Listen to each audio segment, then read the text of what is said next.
At Naval Station Rota, nobody notices the woman who cleans their offices before dawn. She never speaks. The officers barely look at her as they discuss classified operations right in front of her. They mock her, dismiss her, treat her like she's invisible. What they fail to see is how her eyes track every document, how she memorizes every conversation, how she understands every language they speak. This morning, everything changes when Admiral Donovan hears her quietly correcting Russian intelligence documents, then switching effortlessly to Mandarin, Arabic, and French. His face goes pale. He knows exactly who she is and why she's really here. From which city in the world are you watching this video today? If you enjoy stories about hidden strength and unexpected heroes, subscribe for more videos that reveal the extraordinary and the overlooked. The Naval Station Rota cleaning crew moved through empty corridors like ghosts, their footsteps silent against the polished floors. Most of the janitorial staff chatted quietly as they worked, discussing weekend plans and family troubles. All except one. Elena pushed her cleaning cart methodically, her movements efficient and precise. Unlike the others, she never participated in morning conversations, never shared stories about children or complained about early hours. In the 11 months she'd worked at the base, no one had heard her speak more than absolutely necessary. "Morning, Elena," Darian called, his mop slapping against the tile floor. "Another beautiful Spanish sunrise, eh?" Elena nodded once, her expression neutral. She adjusted her plain gray uniform and continued working. "Still not talking today?" Juvela asked, leaning against her cart. "One day, I will get you to have coffee with us." Elena offered a small smile that never reached her eyes, then turned away to begin dusting the security station. The others eventually drifted to different sections, leaving her alone in the operations corridor. As senior officers began arriving, Elena became even more invisible. They walked past without acknowledging her presence, continuing conversations as if the walls themselves couldn't hear. She kept her gaze lowered, moving carefully around them, while maintaining the same methodical pace. Lieutenant Commander Tavius Mercer strode down the hallway with two junior officers, gesturing emphatically as he spoke. "The carrier group repositions Thursday at 0600. We'll have the Spanish frigates providing escort through the strait," he said, his voice echoing in the empty corridor. "Intelligence suggests increased Russian submarine activity, so we're adjusting course accordingly." Elena continued cleaning, her movements unhurried as she wiped down a glass display case containing naval awards. But for just a moment, her hands paused as Mercer mentioned the Russian submarines.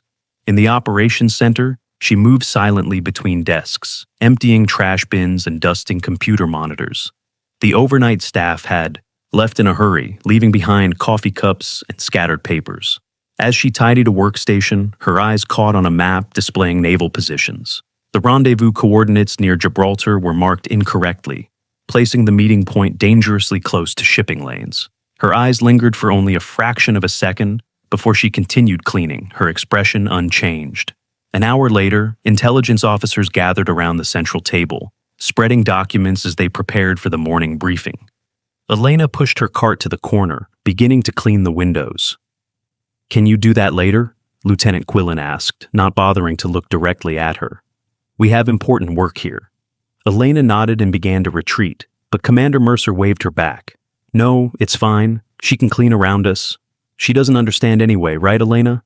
He smiled condescendingly. "Doesn't speak much English, this one." Elena kept her eyes down, moving to a different window far from their table. The officers continued their discussion, occasionally lowering voices when sharing particularly sensitive information, but mostly ignoring her presence entirely. "The joint operation with Spanish intelligence has been accelerated," Mercer said, spreading photographs across the table. "Their sources indicate movement from the Moroccan side that doesn't match official naval exercises." "Do we have confirmation from our assets?" asked a senior lieutenant. "Partial. We're waiting on linguistic analysis of intercepted communications. The dialect suggests northern Morocco, but there are inconsistencies." Elena cleaned methodically, her cloth moving in perfect circles across the glass. She never lingered, never showed interest in their conversation. When she finished the windows, she silently collected discarded coffee cups and straightened chairs in the adjacent conference room. As she left, she noticed a filing cabinet left partially open, With quick efficiency, she pushed it closed, her fingers briefly touching a misplaced folder visible at the edge.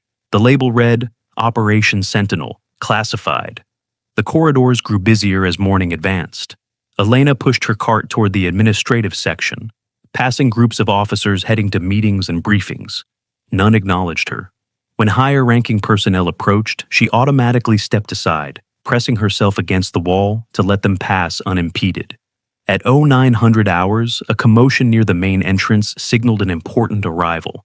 Officers straightened uniforms and stood taller as Admiral Rasmus Donovan entered the building, flanked by his aides. The Admiral had arrived just yesterday to assume command of Naval Station Rota, and this was his first full day of inspection. Unlike many flag officers, Donovan moved with quiet intensity rather than bombastic authority. His reputation preceded him: meticulous attention to detail, encyclopedic knowledge of naval intelligence operations, and little tolerance for sloppiness or protocol violations. As his entourage moved through the building, Elena continued her work, disappearing into the rhythm of the base. She emptied trash bins in offices, replaced paper towels in restrooms, and polished brass fixtures with careful precision.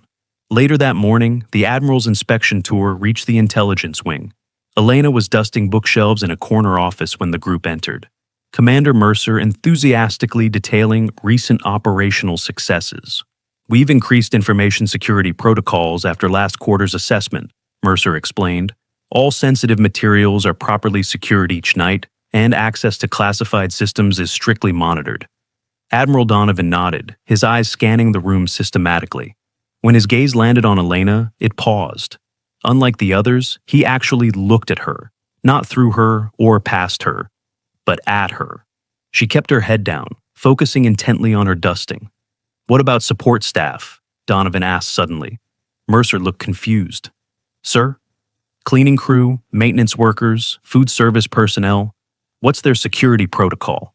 "Oh, standard background checks, of course," Mercer replied dismissively. "They're all contracted through our approved vendors. None have access to secure areas without escort." Donovan's eyes remained on Elena, who had shifted to dust a different shelf, moving with the same precise efficiency that characterized all her work. "That woman there," he said quietly. "She's cleaning around classified materials." Mercer glanced at Elena as if seeing her for the first time. "The cleaning staff have been instructed on proper protocols, Admiral. They know not to touch documents or interfere with work areas." "Do they understand the sensitivity of what they see and hear?" Donovan pressed. "Most barely speak English, sir," Mercer replied with a small laugh. "And they certainly don't have the background to understand military operations. They're just here to empty the trash." Donovan didn't respond immediately, still watching Elena as she finished her work and silently pushed her cart from the room, careful not to meet his gaze. "I find it unwise to underestimate people, Commander," Donovan said finally, "especially those we've been trained not to see." As the day progressed into evening, the base quieted. Officers departed for dinner or returned to quarters. The day shift ended, and night operations began with a smaller, more focused crew. Elena had disappeared after her shift ended at 1600 hours, but at 2300, a figure in the same gray uniform moved through the now quiet hallways using a janitorial access card. She pushed a cleaning cart, but her path didn't follow the standard cleaning routes. Instead, she moved purposefully toward the technical annex where engineering teams coordinated with Allied forces on joint operations. The night guard nodded to her without checking identification closely. Cleaning staff often worked late shifts to avoid disrupting daytime operations in sensitive areas. She returned his nod and continued down the corridor. In the technical annex, 2 Russian contractors huddled over engineering schematics, speaking rapidly in their native language. They were part of a liaison team coordinating naval communication systems for an upcoming joint exercise. "Eta schema nepravilnaya," the older man said, pointing to connection points on the diagram. "The specifications are wrong. The frequency range won't work with our systems." His colleague frowned, examining the document. "Można poprosić Amerykanskiego inżyniera isprawić eto," he replied, asking if they could request an American engineer to fix it. The first man shook his head in frustration. "Nikto iz nich ne ponimaje naszu systemu," he muttered. "No one here understands their system." Elena moved quietly around them, emptying trash bins and wiping down surfaces. The Russians barely acknowledged her, continuing their technical discussion in rapid-fire Russian.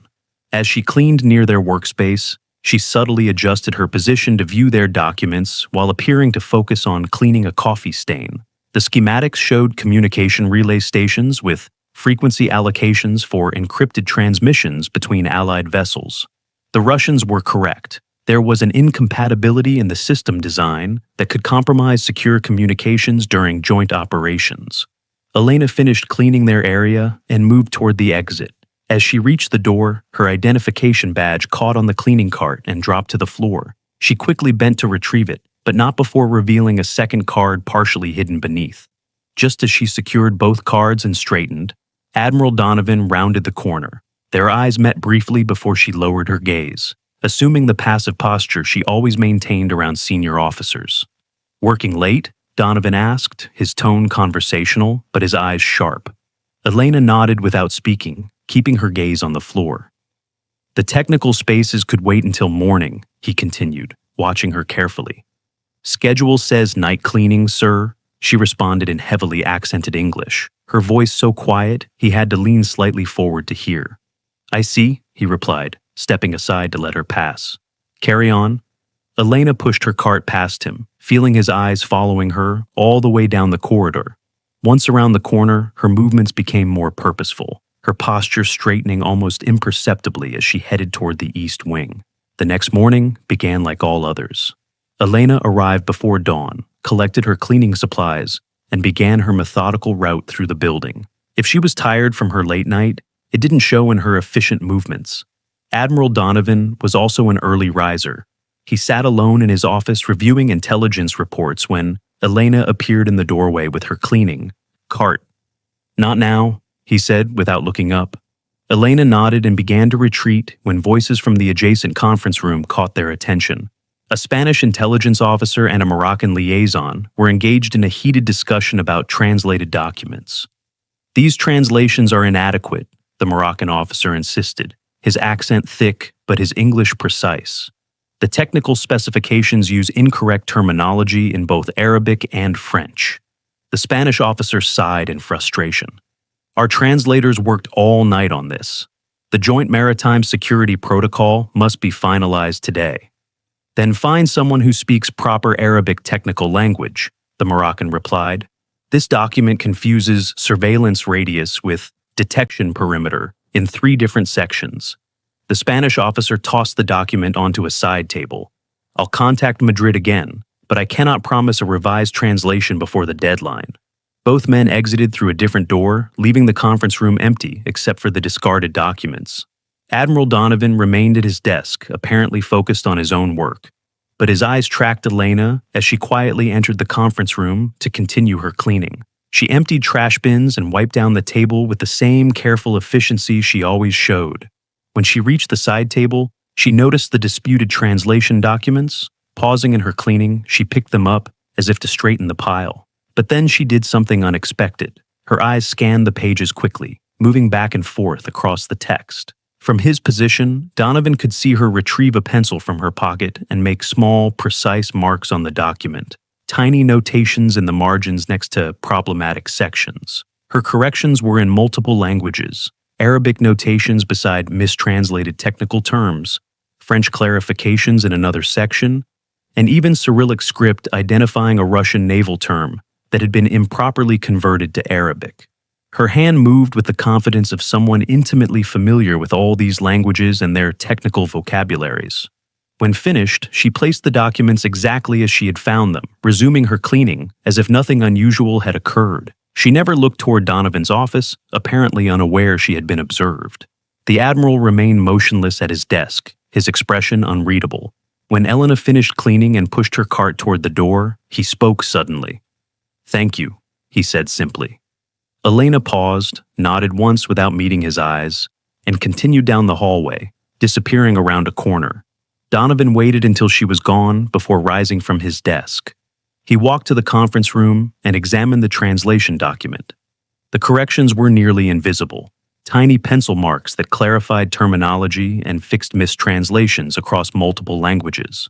Each correction was technically perfect, showing not just fluency but expertise in specialized military and maritime vocabulary. Admiral Donovan returned to his office and picked up the phone. "This is Donovan. I need personnel files for all support staff working in the intelligence wing, particularly cleaning crew." He paused.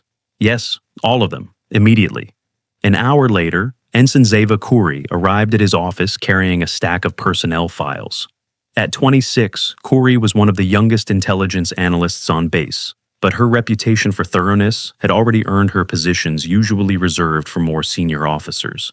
"The files you requested, Admiral," she said, placing them on his desk.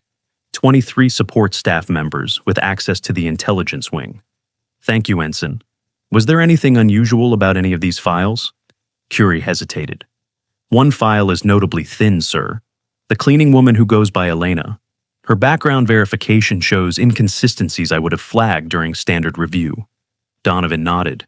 "Leave that one, take the rest back." After Khoury departed, Donovan opened the thin file. The documentation was sparse.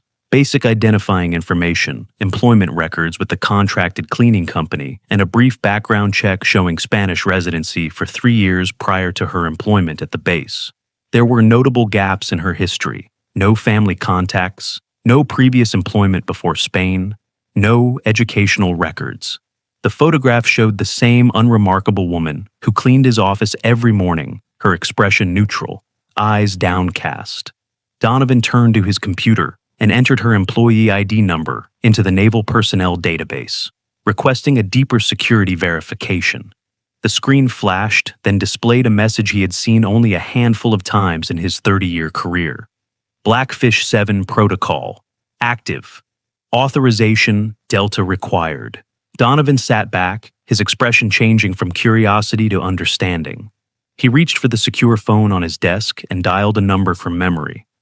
"This is Admiral Donovan at Rota. Authorization code Bravo Echo Sierra 749er. He paused, listening. "I need verification on a Blackfish operative." "Yes, I'll hold." The next day brought increased security measures throughout the base. Intelligence had indicated a potential security breach, though details remained classified even to senior officers. Additional Marines patrolled entry points, and identification checks became more rigorous. Elena continued her usual cleaning routine, apparently oblivious to the heightened tension. When passing through security checkpoints, she presented her ID without hesitation, submitting to additional screening with the same quiet compliance she showed in all interactions. In the afternoon, she was cleaning an empty corridor when Lieutenant Quillen emerged from a side room, checking repeatedly over his shoulder. When he spotted her, he startled. "What are you doing here?" he demanded. Elena gestured to her cleaning cart. "This section is scheduled for tomorrow," Quillen said, his voice tight with suspicion. She reached into her pocket and produced a printed schedule, pointing to the day's assignments. Quillen glanced at it dismissively. "Fine, whatever. Just stay out of the West Conference Room for the next hour." Elena nodded and turned her cart away from the direction he'd indicated. Once Quillen disappeared around the corner, she removed a compact device disguised as a cleaning spray bottle from her cart. Positioning it on a high shelf aimed toward the corridor, she adjusted its angle slightly before continuing her work in the opposite direction. An hour later, the hidden camera captured Quillen, meeting with an unidentified civilian in the supposedly restricted hallway. They exchanged documents, speaking in hushed tones, before separating quickly when footsteps approached. That evening, Commander Mercer found Elena cleaning his office well after normal hours. "What are you doing in here?" he demanded, his voice sharp with surprise and anger. Elena flinched visibly. "Regular cleaning, sir," she said, her accent thick. "Your office on schedule." "Not at this hour," Mercer replied, moving quickly to his desk and checking the drawers. "Who authorized this?" "Supervisor say clean all offices tonight," she mumbled, backing away from his intimidating presence. Mercer approached her, standing uncomfortably close. "If I find anything missing or out of place, I'll have you removed from this base permanently. Understood?" Elena nodded repeatedly, eyes downcast. "Yes, sir. Sorry, sir." As she hurriedly gathered her cleaning supplies, she noticed a classified briefcase beside his desk. The security seal had been broken, and documents were partially visible inside. Once outside his office, her frightened expression vanished. She continued pushing her cart down the hallway, her movements once again precise and purposeful rather than hurried or nervous. After midnight, the base security systems registered an access to a Level 2 secure terminal using Lieutenant Quillen's credentials. The logs would later show typical system diagnostics being run, nothing that would trigger immediate alerts. What the logs didn't show was the systematic copying of specific communications records dating back 3 months, all involving Commander Mercer's correspondence with external contacts. The following morning, tension on the base had increased noticeably. A high-level security meeting had been called to discuss what was now being described as credible intelligence suggesting imminent threat. Foreign officials from allied nations would be attending, including senior representatives from Spanish, French, Moroccan, and Italian naval forces. Elena was unexpectedly reassigned to clean the main conference center where the meeting would take place. The security officer who informed her seemed apologetic. Last-minute change. They want the regular cleaning crew, people already cleared for the area. Sorry for the short notice. She nodded without comment and redirected her cart toward the conference center. As she arrived, technical staff were already setting up secure communication equipment and preparing presentation materials. Commander Mercer stood at the head of the table, directing the placement of documents and briefing materials. Make sure these are distributed to all senior officers before the briefing begins, he instructed a junior lieutenant. The threat assessment summaries are still being updated, but these operational protocols need immediate review. As Elena began cleaning around the edges of the room, Mercer noticed her presence and frowned. We need to complete this setup quickly, he told the technical staff. Work around the cleaning crew, but get it done in the next 30 minutes. While the activity swirled around her, Elena cleaned methodically, emptying trash bins and wiping down surfaces with the same careful attention she always showed. No one paid her any attention as she worked her way around the room, eventually reaching the area beneath the main table. As she pushed her cleaning cloth beneath chairs, she noticed Commander Mercer crouching to place something under the table near the main power connections. He attached a small device to the underside of the table, concealing it behind a cable management box. Elena's expression changed almost imperceptibly, the first genuine reaction she had shown in months. Her eyes narrowed slightly, focusing on Mercer's hands as he finished securing the device and straightened. When he turned in her direction, her face had already returned to its usual passive mask. Meanwhile, in his office, Admiral Donovan received a heavily redacted file about Operation Blackfish. Most details remained classified beyond his security clearance, but certain sections had been made available following his inquiry the previous day. The file confirmed the presence of a deep cover operative embedded at Naval Station Rota, assigned to counterintelligence duties under strict compartmentalization protocols. The file included a single unredacted paragraph explaining the operation's purpose. Following confirmed intelligence leaks from Mediterranean naval operations and the compromise of 3 field assets, see Addendum C7. Operation Blackfish was initiated to identify the source of ongoing security breaches at Naval Station Rota. Operative deployed under Condition Black with zero contact protocol. Duration, indefinite until source identified. Donovan closed the file, his expression troubled. He had dealt with embedded operatives before, but rarely with zero contact protocols. Such extreme measures were reserved for the most sensitive counterintelligence operations, where even commanding officers were kept unaware to prevent behavioral changes that might alert the target. His phone rang, interrupting his thoughts. Donovan, Admiral, this is Lieutenant Commander Reeves in Communications. We've detected anomalous activity in the secure communications network. Someone attempted to access the emergency broadcast system 5 minutes ago. Lockdown status? System automatically isolated the attempt. No breach occurred, but the source appears to be within the base network. Increase security protocols across all systems. And, Lieutenant Commander, have security teams perform an electronic sweep of the main conference room immediately. Priority Alpha. Yes, sir. May I ask why that location specifically? No, you may not. Execute immediately. Donovan replaced the receiver and stood. The security meeting was scheduled to begin in 45 minutes. Whatever was happening, it appeared to be accelerating toward a critical point. In the conference room, final preparations continued at an increased pace. Allied officers had begun to arrive, exchanging greetings and reviewing materials before the formal briefing. Elena had nearly completed her cleaning tasks, working her way systematically around the perimeter of the room. A Russian technical liaison entered, carrying specifications for their communication systems that would integrate with the Allied network during joint operations. As he spread the documents on a side table, he cursed quietly in Russian when he noticed discrepancies in the technical parameters.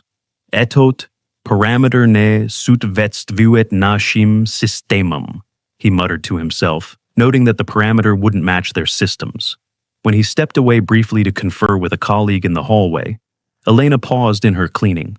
Glancing quickly around to ensure no one was watching, she moved to the documents and studied them briefly. With quick, precise movements, she made nearly invisible corrections to the Russian technical terminology, adjusting frequency ranges and encryption protocols to match the actual Russian systems rather than the mistranslated specifications. Without breaking stride, she then moved to a set of Arabic documents on another table, making similar corrections to technical terminology that had been improperly translated from English. Her knowledge of specialized military vocabulary in multiple languages was evident in the precise adjustments she made to each document. As she completed corrections to a third document containing Mandarin annotations on maritime security protocols, a voice spoke from the doorway. Impressive linguistic skills for a cleaning woman. Elena froze, her hand still on the document.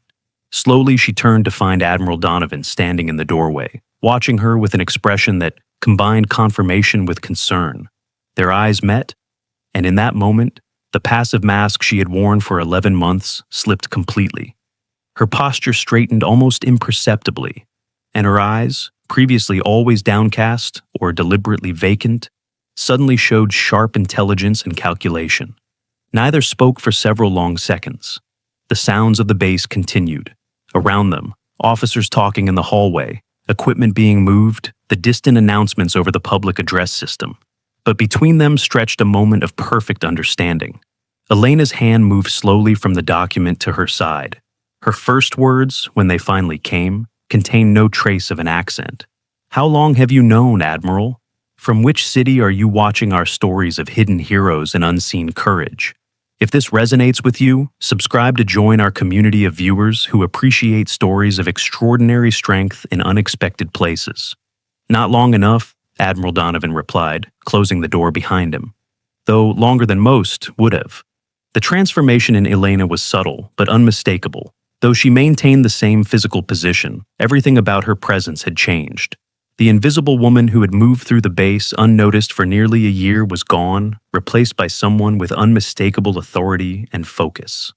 "The conference room is being swept in 20 minutes, Donovan continued quietly. "I suggest we continue this conversation elsewhere." Elena nodded once, her movements now crisp and efficient rather than deferential. She gathered her cleaning supplies with the same methodical precision, but the purpose behind each action had transformed. "My office," Donovan said. 10 minutes. Without waiting for confirmation, he left. Elena finished her cleaning route, pushing her cart through corridors she had traversed thousands of times. Officers still moved past without seeing her, their conversations continuing uninterrupted. But now their dismissal seemed to amuse rather than diminish her, a faint smile occasionally touching her lips when particularly sensitive information was discussed in her presence. Exactly 10 minutes later, she knocked on the Admiral's door. "Enter." Inside, Donovan stood behind his desk, while 2 security personnel flanked the room. Their expressions remained professionally neutral, but their posture indicated clear alertness. "That will be all, gentlemen," Donovan said. The security officers exchanged quick glances but departed without question, closing the door behind them. Elena took the chair opposite his desk without waiting for an invitation, her movements containing none of the hesitation or deference she had displayed for 11 months. She sat with perfect military posture, hands resting lightly on her knees. "Lieutenant Commander Niraj Shaw," Donovan said, placing a file on the desk between them. "Navy SEAL Team 8, Linguistics Specialist, Counterintelligence Qualification. Distinguished service record with multiple commendations, most of them classified." He opened the file to reveal a military identification photo, that matched Elena's features but showed a woman with confident eyes and the bearing of an officer. Beside the photo lay a service record heavily redacted, with black lines covering most details. Operation Blackfish, Donovan continued. Deep cover counterintelligence assignment initiated after confirmed security breaches compromised 3 field assets in Mediterranean operations. Zero contact protocol, duration indefinite. Shaw remained silent, studying him with the careful assessment of someone who had learned to read people's true intentions beneath their words. What I don't understand, Donovan said, leaning forward, is why one of our most decorated intelligence operatives has spent nearly a year cleaning toilets at her own base without even her commanding officer being informed. Shaw's expression remained neutral, but her eyes never left his. That's precisely why it worked, Admiral. No one looks closely at cleaning staff. No one monitors their movements or questions their presence, even in sensitive areas. And no commanding officer adjusts their behavior when the person they're hunting is someone they've been trained not to see. You believe the security breach originates from command level. It wasn't a question, but Shaw nodded once in confirmation. Without speaking, she reached into her uniform pocket and removed a small flash drive, placing it on the desk between them. 3 months of intelligence gathered on multiple suspects, narrowed to a primary target with confirmed external contacts. Communications records, financial transfers through masked accounts, and documented security violations. Donovan picked up the drive, but didn't immediately access it. Does your report identify the source of the breach? Before Shaw could answer, the office phone rang with an urgent tone reserved for security alerts. Donovan picked up immediately. Donovan. He listened for several seconds, his expression hardening. When was it discovered? Understood. Full lockdown protocol, immediate evacuation of the conference area. I'm on my way. He replaced the receiver and looked at Shaw. Security team found an explosive device attached to the power supply under the conference table. Technical assessment suggests it's designed to disrupt rather than destroy, likely to create confusion during the Allied briefing. Shaw's expression didn't change, but something flickered in her eyes. Commander Mercer placed it approximately 30 minutes ago. I observed the installation but couldn't intervene without compromising my position. Donovan stood. It appears your investigation has reached its conclusion, Commander Shaw. I need everything you know, immediately. For the first time, Shaw smiled. It was a brief expression, but it transformed her face from the blank mask she had worn for months into something distinctly dangerous. With pleasure, Admiral. 20 minutes later, the base emergency alarm system activated. Security teams moved through corridors with practiced efficiency, evacuating personnel from the main conference building, while technical teams assessed the device discovered beneath the table. In the secondary command center, Donovan assembled his senior officers. The atmosphere crackled with tension as they assembled around a tactical display, confusion evident on many faces. The device appears to be a localized EMP designed to disrupt communications and security systems, the chief of security reported. Sophisticated engineering, military-grade components, definitely not amateur work. Could it have caused casualties? Donovan asked. Unlikely, sir. The primary effect would have been to disable all electronics in the room during the Allied forces briefing. If combined with a cyber intrusion, it could potentially have granted access to isolated systems during restart procedures. Commander Mercer entered the room, slightly out of breath. Admiral, I came as soon as I heard. What's the situation? Donovan regarded him calmly. An explosive device was discovered in the main conference room shortly before the Allied briefing. We're assessing the situation now. Mercer's expression registered appropriate shock and concern. Any indication who might be responsible? We have several leads, Donovan replied neutrally. I've called an emergency security briefing in 5 minutes. All senior officers will attend. Mercer nodded, his composure quickly returning. I'll gather the intelligence summary for presentation. That won't be necessary, Commander. We have a different briefing prepared. Donovan turned away, effectively dismissing him while issuing orders to other officers. 5 minutes later, the emergency briefing room filled with senior officers and security personnel. Tension permeated the air as Donovan entered and took position at the head of the table. Commander Mercer sat midway down the right side, reviewing documents with apparent focus. Gentlemen, Donovan began, at 10:45 hours today, Security personnel discovered a sophisticated electronic warfare device in the main conference room, where our Allied forces briefing was scheduled to take place. Technical assessment confirms it was designed to create a localized electronic disruption that would have compromised our secure systems during a critical information exchange. Murmurs spread through the room as officers exchanged concerned glances. "This is not an isolated incident," Donovan continued. "For the past 11 months, this base has been subject to a systematic intelligence breach that has compromised operations throughout the Mediterranean theater. 3 field assets have been exposed, classified information has been intercepted, and operational security has been severely compromised." The room fell silent as the implications sank in. "However," Donovan said, his voice taking on a harder edge, "we have not been as vulnerable as our adversaries believed. For the duration of this compromise, we have been conducting our own counterintelligence operation." The door at the back of the room opened. Conversation stopped mid-sentence as Elena the cleaning woman entered, still wearing her gray janitorial uniform. Officers looked confused by the interruption, several frowning at the unexpected presence of support staff during an emergency briefing. Commander Mercer's expression flickered briefly with annoyance before resettling into professional concern. "Admiral, should we clear non-essential personnel for this briefing?" Donovan didn't acknowledge the question. Instead, he stood straighter and addressed the room with formal authority. "Gentlemen, allow me to introduce Lieutenant Commander Naire Shaw, Naval Intelligence." The silence that followed was absolute. Shaw walked to the front of the room with measured steps, her demeanor transformed from the invisible woman who had cleaned their offices into something entirely different. Though still wearing the janitorial uniform, she moved with unmistakable military bearing. Donovan reached into his pocket and withdrew a set of officers' insignia, which he placed on the table before her. Shaw picked them up and attached them to her uniform collar with practiced movements. When she spoke, her voice carried easily through the stunned silence, bearing no trace of the accent she had affected for months. "Good morning, gentlemen. For the past 11 months, I have been operating under deep cover as part of Operation Blackfish, a counterintelligence initiative authorized by Naval Intelligence Command, following confirmed security breaches originating from this installation." The officers stared in collective shock.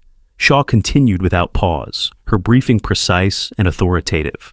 Beginning in January, classified operational details from Mediterranean naval deployments began appearing in intercepted communications from foreign intelligence services. The pattern of compromised information suggested the source had high-level access to command decisions and operational planning. 3 field operatives were subsequently identified and neutralized due to this breach.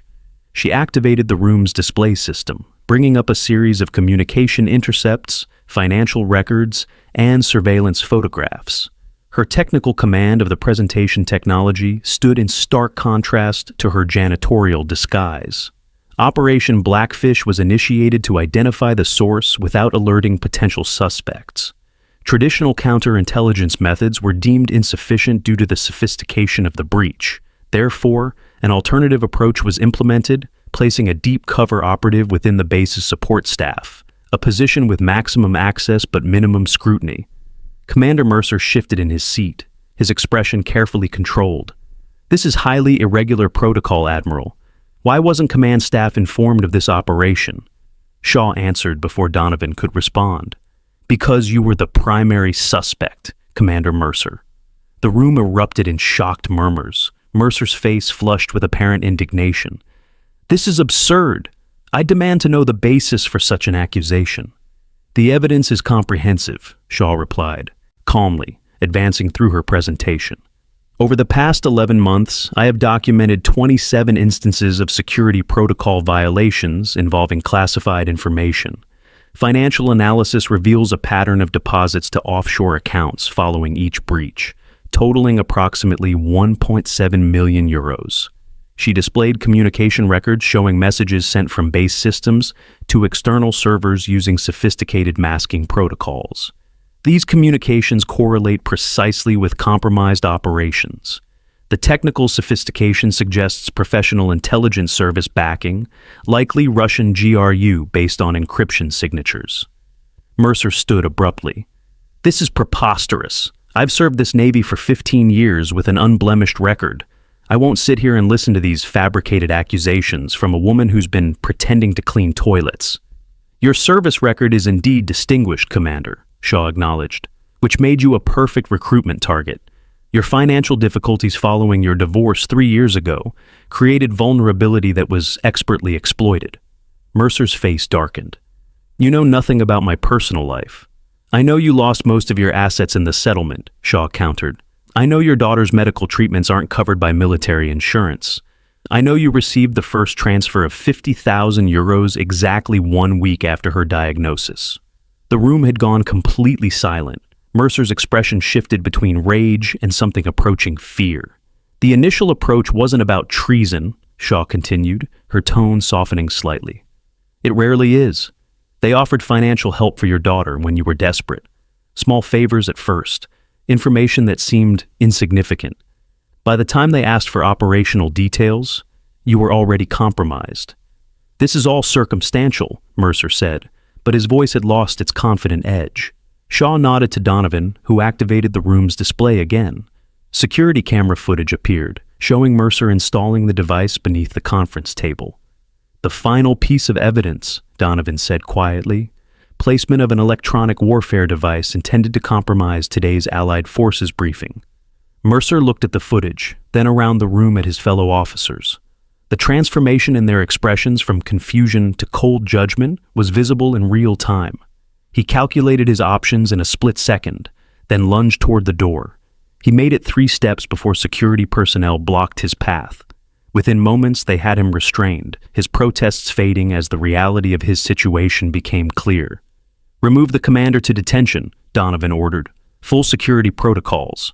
As Mercer was escorted from the room, the remaining officers sat in stunned silence. Shaw stood at the front, her presentation still displayed on the screen behind her.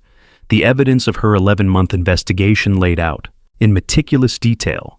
Lieutenant Commander Shaw has been operating alone, without support or contact, for the duration of this investigation, Donovan informed the room. Her dedication and sacrifice have prevented potentially catastrophic compromise of Allied operations. The intelligence she has gathered will allow us to identify all compromised information and mitigate damage to ongoing operations. One by one, the officers in the room turned to look at Shaw with new understanding. For nearly a year, she had moved among them unnoticed, collecting evidence while enduring their dismissal and occasional mockery. Many had spoken freely around her, never considering that the silent woman cleaning their offices might understand every word, every language, every technical detail of their operations. Commander Shaw will be transitioning back to her proper role effective immediately, Donovan concluded. I expect every officer to provide full cooperation as we secure our systems and review all potentially compromised operations.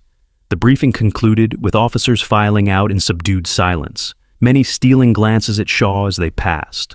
The woman they had ignored for months had suddenly become the most significant presence on the base. When the room emptied, only Donovan and Shaw remained. For a moment, neither spoke. 11 months, Donovan said finally. Deep cover on your own base, treated as invisible by your own colleagues. That requires extraordinary psychological resilience, Commander. Shaw straightened her uniform, the janitorial gray now incongruous with her officer's insignia. The mission required it, Admiral. Most operatives would have broken protocol, revealed themselves sooner.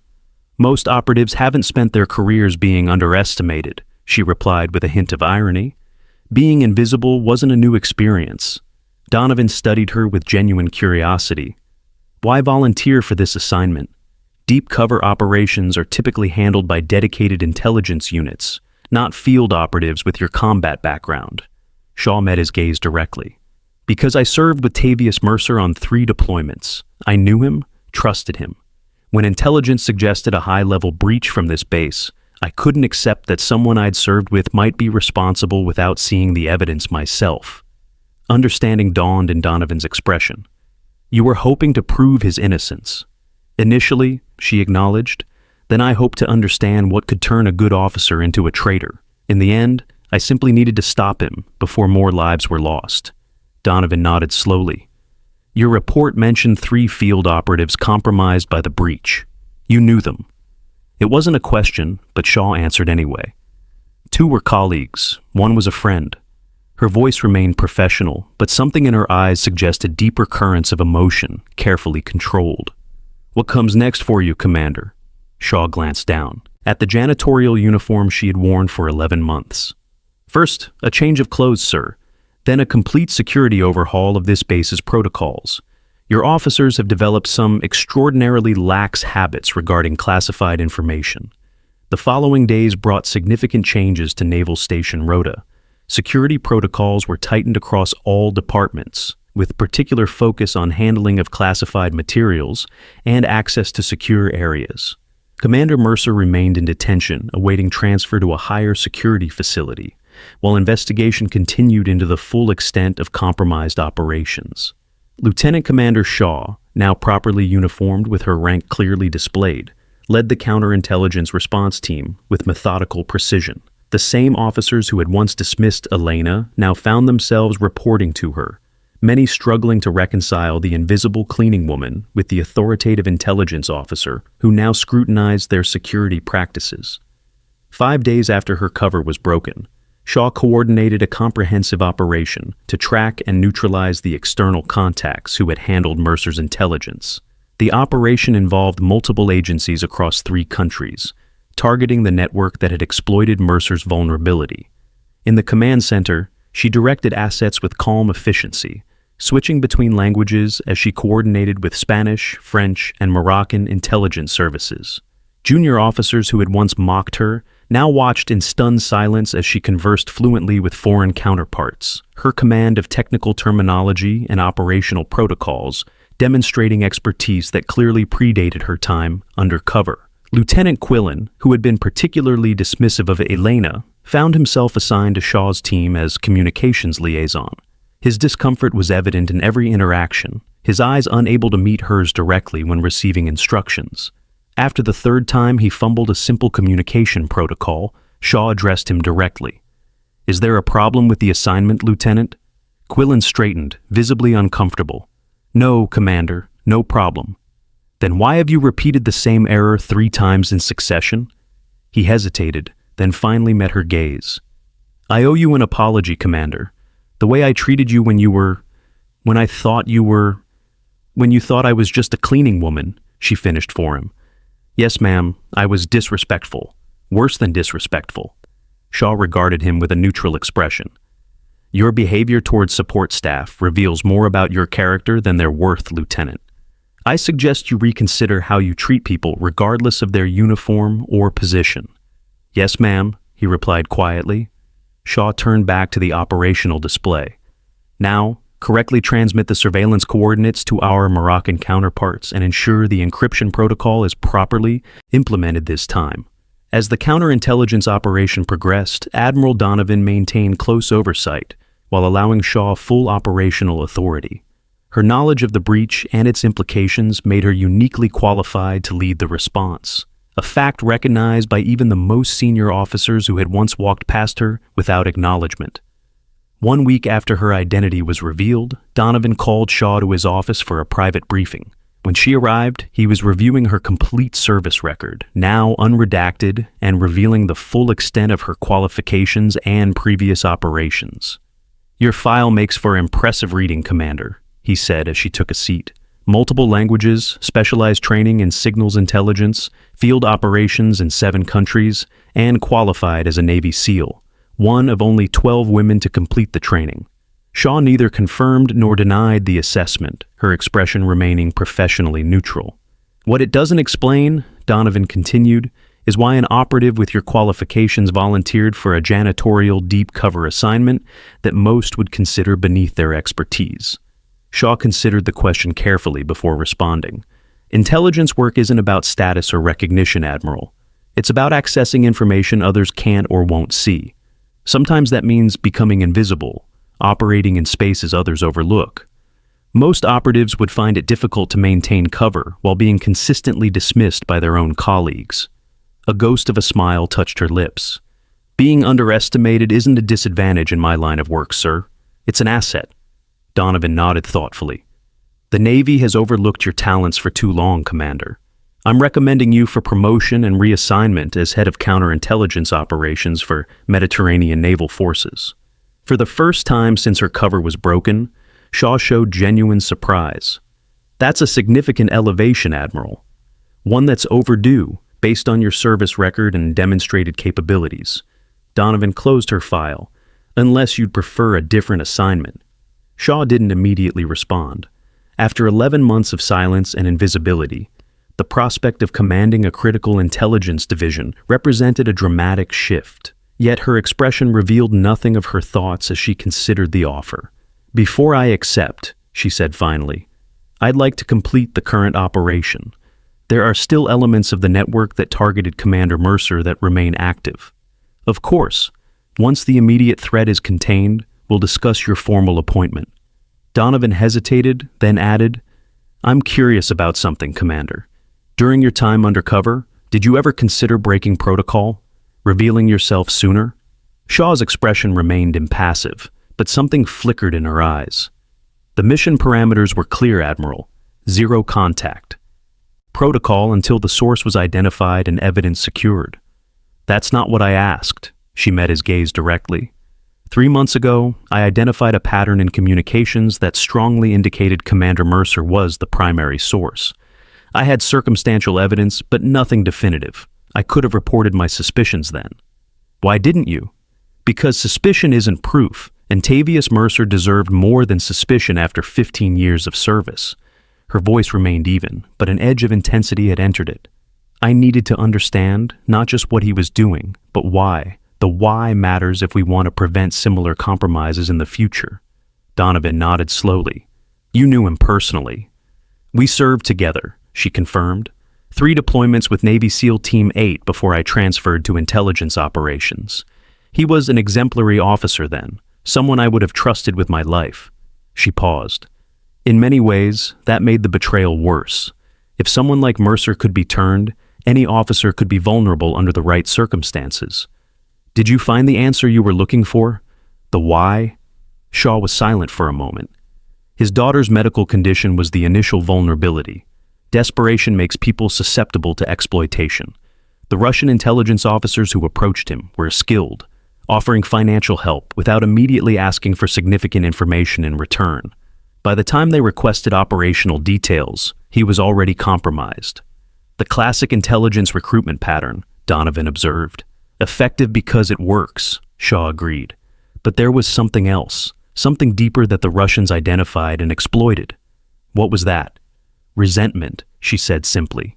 Mercer had been passed over for promotion twice despite exemplary service. He believed the Navy had failed to recognize his contributions, that his career had stalled while less qualified officers advanced. The financial need created the opening, but the resentment made him vulnerable to rationalization. Donovan considered this. "You believe he justified his actions as somehow deserved." "I believe he told himself he was only sharing information that wouldn't cause direct harm, that he deserved the compensation for years of underappreciated service." Shaw's expression hardened slightly. "He was wrong. 3 operatives died because of information he compromised." The conversation was interrupted by an urgent knock at the door. Lieutenant Corey entered without waiting for permission, her expression tense. "Admiral, Commander, we've detected unusual network activity in the communications center. Someone is attempting to access the same secure systems that were targeted in previous breaches." Shaw stood immediately. "Mercer is in detention. This suggests a secondary asset." "Or Mercer had contingency protocols in place," Donovan added, already moving toward the door. "How widespread is the access?" "Attempt? Localized to the East Wing Communications Hub, but attempting to propagate through multiple systems," Curry reported as they moved rapidly through the corridors. "Initiate isolation protocols for all affected systems," Shaw ordered. "Lock down the communications center and deploy security teams to secure the physical location." As they approached the communications center, alarms began sounding throughout the base. Security personnel moved with practiced efficiency, sealing corridors and establishing perimeter control around sensitive areas. Shaw accessed a security terminal, her fingers moving rapidly across the keyboard as she tracked the intrusion attempt. The attack signature matches previous GRU cyber operations. Sophisticated, but recognizable if you know what to look for. "Can you contain it?" Donovan asked. "Already implementing countermeasures," she replied, without looking up from the terminal. Whoever initiated this knows our systems intimately. They're targeting specific vulnerabilities that wouldn't be apparent to an outside attacker. As the security response unfolded around them, Shaw's expression changed suddenly. Her fingers paused on the keyboard, her eyes narrowing as she studied the data scrolling across the screen. "What is it?" Donovan asked, recognizing the shift in her demeanor. Shaw didn't immediately respond, her focus entirely on the patterns emerging in the cyber attack. When she finally spoke, her voice carried the certainty of someone who had just confirmed a long-held suspicion. "This isn't Commander Mercer's contingency plan," she said quietly. "This is someone else entirely, someone with higher access and deeper knowledge of our systems." "Another compromised officer," Donovan concluded grimly. "Worse," Shaw replied, turning to face him directly. "This attack is originating from station security systems, using authentication that only senior security personnel should possess." Realization dawned in Donovan's expression. "You're suggesting the head of security is compromised." "Not suggesting, confirming." Shaw turned the terminal to show him the access logs. "Captain Vance has been accessing restricted systems consistently over the past 6 months, always during shift changes when monitoring is at its lowest." Lieutenant Corey's face paled.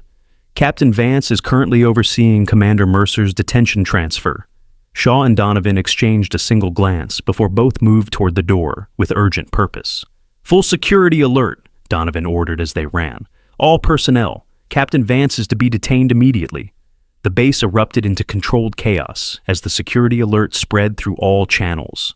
Officers and enlisted personnel moved with disciplined urgency, securing sensitive areas and establishing defensive positions according to protocol. Shaw led a tactical team toward the detention center, her movements displaying the combat training that belied her months in janitorial disguise. As they approached the secure area where Mercer was held, the sound of a single gunshot echoed through the corridor. The security team breached the detention area to find 2 guards down and the cell empty. Through the rear exit, a glimpse of Captain Vance disappearing around a corner with Commander Mercer in tow, both moving rapidly toward the vehicle bay. "East exit vehicle bay," Shaw communicated through her tactical headset. 2 targets, armed and heading for transport. As they pursued through the corridors, Shaw's mind calculated possibilities and responses with cold precision. Captain Vance hadn't just been a secondary asset, he had been the primary handler, using Mercer as his operational front while maintaining his own cover. The realization that she had spent 11 months watching the wrong target sent a chill through her professional calculation. The vehicle bay doors were closing as Shaw's team reached the exterior access point. Through the narrowing gap, they glimpsed a military transport accelerating toward the base perimeter, Captain Vance at the wheel and Commander Mercer in the passenger seat. "Vehicle approaching East Checkpoint," Shaw reported through the comm system. "Authorization Blackfish 7. Deploy barrier protocol immediately." As the transport sped toward the checkpoint, hydraulic barriers suddenly deployed from beneath the roadway, massive steel plates rising to block the escape route. The vehicle swerved violently, attempting to avoid the barrier, but losing control in the process. It skidded sideways, crashing into a concrete security bollard with enough force to deploy the airbags. Shaw's team approached with tactical precision, weapons trained on the vehicle as smoke billowed from the damaged engine compartment. The driver's side door remained closed, no movement visible through the tinted windows. As they established a perimeter around the crashed transport, Shaw approached cautiously, signaling for covering fire positions. When she reached the vehicle, she tried the driver's door and found it locked. "Security override," she ordered, and a technical specialist moved forward to apply an electronic bypass to the vehicle's systems. The locks disengaged with an audible click. Shaw pulled the door open, weapon ready, only to find the driver's seat empty. The passenger side was similarly vacant, though the airbags had deployed in both positions. "Where are they?" one of the team members asked, scanning the area in confusion. Shaw knelt beside the vehicle, examining the undercarriage. Her expression hardened as she identified what she was looking for. "Escape hatch," she announced, pointing to a modified section of the vehicle's floor. "Custom installation, not standard military issue. They're in the drainage system beneath the roadway." As security teams scrambled to secure all drainage access points, Shaw stood slowly, her gaze fixed on the open manhole cover, barely visible behind a security barricade, 50 meters away. "They prepared for this," she said quietly. This wasn't a spontaneous escape. This was a planned extraction with predetermined routes and probably external support waiting beyond the perimeter. Admiral Donovan approached, having followed with a secondary security team. How did we miss this? An entire escape infrastructure installed on a secure naval base? Because the person responsible for finding exactly this kind of security breach was Captain Vance, Shaw replied, her voice tight with controlled anger. He wasn't just compromised, he was a deeply embedded asset placed specifically to facilitate operations against this base. The realization hung heavily between them as security teams deployed throughout the base, searching for signs of the escaped officers and securing all potential exit routes. Shaw turned to Donovan, her expression revealing, for the first time, the full weight of what they were facing. This isn't just about Mercer or even Vance. This is a coordinated, long-term penetration of our command structure. Mercer was never the primary target, Admiral. He was the distraction, the visible asset meant to draw attention, while Vance operated with complete freedom. How deep does this go? Donovan asked, the question hanging in the air between them. Before Shaw could answer, her tactical radio crackled with an urgent transmission. Commander Shaw, security team at Northeast Perimeter. We've found something you need to see immediately. 20 minutes later, Shaw stood at the edge of the base perimeter, where the security fence met the coastline. Before her lay the body of a Spanish fisherman, his small boat beached on the narrow strip of land outside the base's maritime boundary. Single gunshot wound, execution style, the security officer reported. Estimated time of death less than 30 minutes ago. Shaw examined the boat, noting the sophisticated communications equipment hidden beneath simple fishing gear. This was their extraction support. The boat has enough range to reach a larger vessel waiting in international waters. Then Vance and Mercer are gone, Donovan concluded grimly. Not necessarily, Shaw replied, studying the horizon with narrowed eyes. The extraction was planned, but the timing was forced by our discovery. They eliminated their support to prevent identification, but they still need to reach their primary extraction point. She turned to the security team. I need satellite surveillance of all maritime movement within 20 kilometers, and immediate notification of any vehicles leaving the surrounding area by road. As the orders were relayed, Shaw stared out at the water, her mind calculating possibilities and escape routes. After 11 months of patient observation and careful evidence gathering, the situation had exploded into immediate threat. The invisible cleaning woman had been revealed, but so had a much more dangerous reality than anyone had anticipated. Captain Vance hadn't just been compromised. He had been a highly placed foreign asset with years of access to the most sensitive operations at Naval Station Rota, and now he was loose with Commander Mercer, both carrying detailed knowledge of Allied operations throughout the Mediterranean. The implications were staggering, the potential damage catastrophic, and despite all her careful work, despite 11 months of invisibility and observation, Lieutenant Commander Nyree Shaw had missed the true threat hiding in plain sight. As Shaw turned back toward the base, her expression had transformed completely from the passive mask of Elena, or even the professional detachment she had maintained since her cover was broken. Now, her features reflected something much more primal, a focused intensity that came from deep within her specialized training.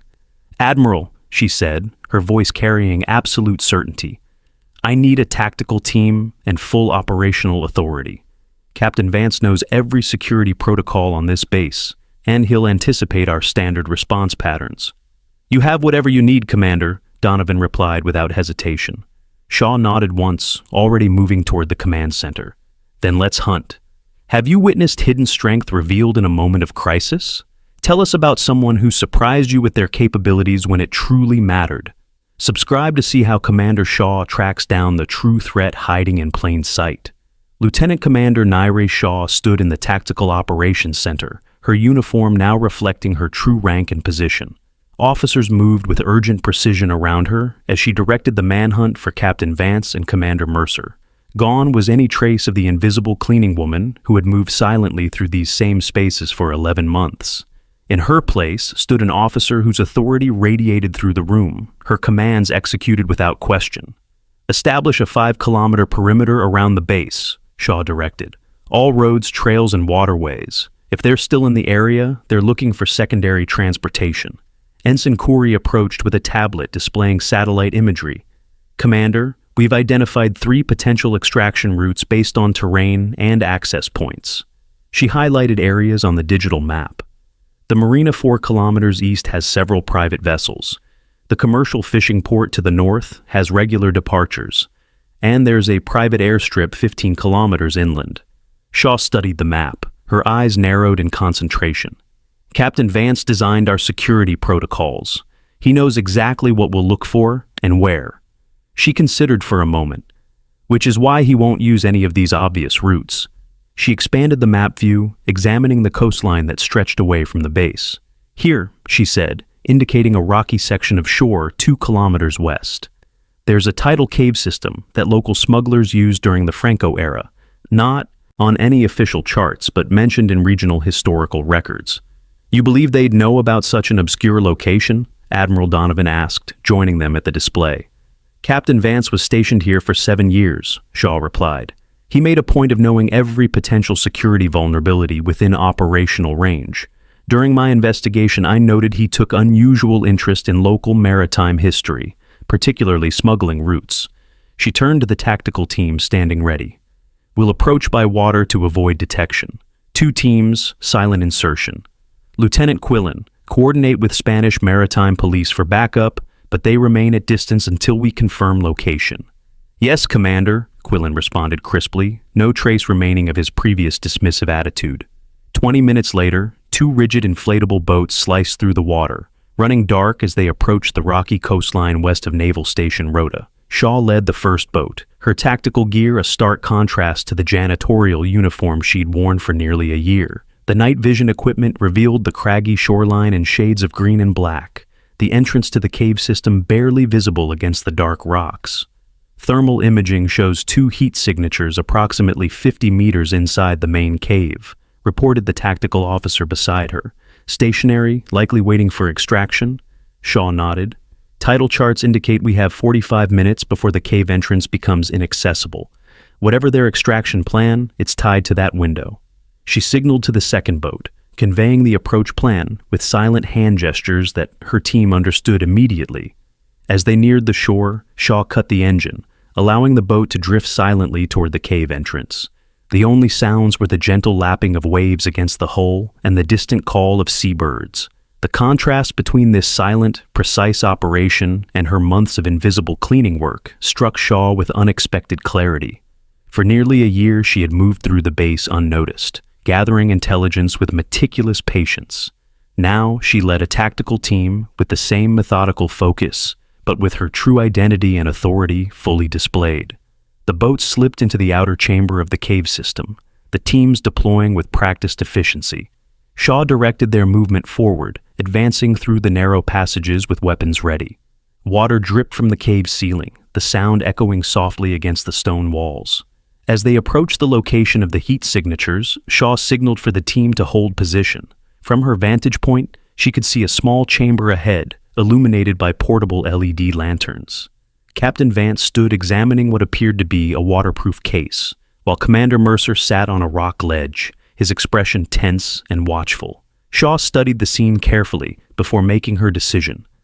Alpha Team, maintain. Position. Bravo Team, circle to the secondary entrance for containment. I'll make the approach. Commander, protocol requires at least 2 operators for initial contact. Lieutenant Quillen objected quietly. This isn't a standard operation, Lieutenant, Shaw replied. These are naval officers who know our tactical procedures as well as we do. A standard approach increases risk of violent response. Before Quillen could protest further, Shaw removed her tactical helmet and unstrapped her body armor, setting both aside. Commander, what are you doing? Quillen asked, alarm evident in his whispered question. Creating a psychological advantage, Shaw answered simply. She unholstered her sidearm and handed it to the lieutenant. Hold position unless I signal. Without waiting for further objection, Shaw stepped from behind the rock formation and walked calmly into the illuminated chamber. Captain Vance reacted instantly, drawing his weapon and aiming it directly at her. Commander Mercer jumped to his feet, his expression registering shock at her sudden appearance. That's far enough, Commander Shaw, Vance said, his voice steady despite the tension evident in his posture. Shaw stopped, keeping her hands visible at her sides. She wore no body armor, carried no visible weapon, and maintained a relaxed stance despite the gun aimed at her chest. "Your extraction window closes in 38 minutes when the tide blocks the cave entrance," she said conversationally. "I'm curious about your plan, Captain. The submarine can't approach closer than 1 kilometer due to the reef formations, which means you're planning a water transit in difficult conditions." Vance's expression tightened almost imperceptibly. "You've been thorough in your research, Commander. I'm not surprised. Your reputation precedes you." "As does yours," Shaw replied. 7 years building cover as a dedicated security officer while systematically compromising the base you were assigned to protect. Impressive commitment. "You understand commitment, don't you?" Vance responded. 11 months cleaning toilets to catch a traitor, except you caught the wrong one." He gestured toward Mercer with his free hand. "The commander here was just a convenient asset. Vulnerable, accessible, and ultimately disposable." Mercer's face darkened at Vance's characterization. "You said I was valued, that the information I provided was saving lives by preventing unnecessary conflicts." "Every asset believes what they need to believe," Vance replied without looking at him. "Your daughter got her medical treatment. You got your money. Fair exchange." Shaw observed the interaction carefully, noting the growing resentment in Mercer's expression. "He doesn't know, does he?" she asked Vance. "That you were the one who flagged his daughter's medical insurance claim for denial. That you engineered the financial crisis that made him vulnerable to recruitment." Vance's aim didn't waver, but his eyes narrowed. "Speculation, Commander." "Confirmation," Shaw countered. "I found the documentation during my investigation. Targeted financial pressure is standard GRU recruitment methodology. You didn't just exploit his vulnerability, you created it." Mercer stood, his face pale with shock and dawning anger. "Is that true? Did you arrange for my daughter's treatment to be denied?" "Focus, Commander," Vance snapped. "She's trying to divide us. We have 18 minutes until extraction." But doubt had clearly taken hold in Mercer's mind. Shaw pressed her advantage. The same methodology was used against 3 other officers at this base. One committed suicide when he couldn't manage the financial pressure. The other 2 are currently under investigation. You weren't special, Tavius. You were simply the most accessible. Vance adjusted his stance, the weapon still trained on Shaw. "Enough talking. Commander Mercer, secure the extraction package. We're moving to the rendezvous point."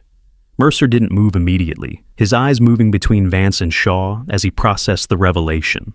"My daughter nearly died waiting for treatment approval." "She received the treatment," Vance replied impatiently. "That was our arrangement. Now secure the package." Shaw remained perfectly still, her voice calm and measured. "The 3 field operatives who died because of the information you provided, Tavius. Their names were Rodriguez, Khalil, and Winters. You served with Winters on your first deployment. He was at your wedding." Mercer's expression crumbled as the full weight of his actions crashed down upon him. "Michael was compromised?" "Michael Winters was executed by Russian operatives using information you provided about communication protocols," Shaw confirmed quietly. "He left behind 2 children and a wife who still doesn't know exactly how he died."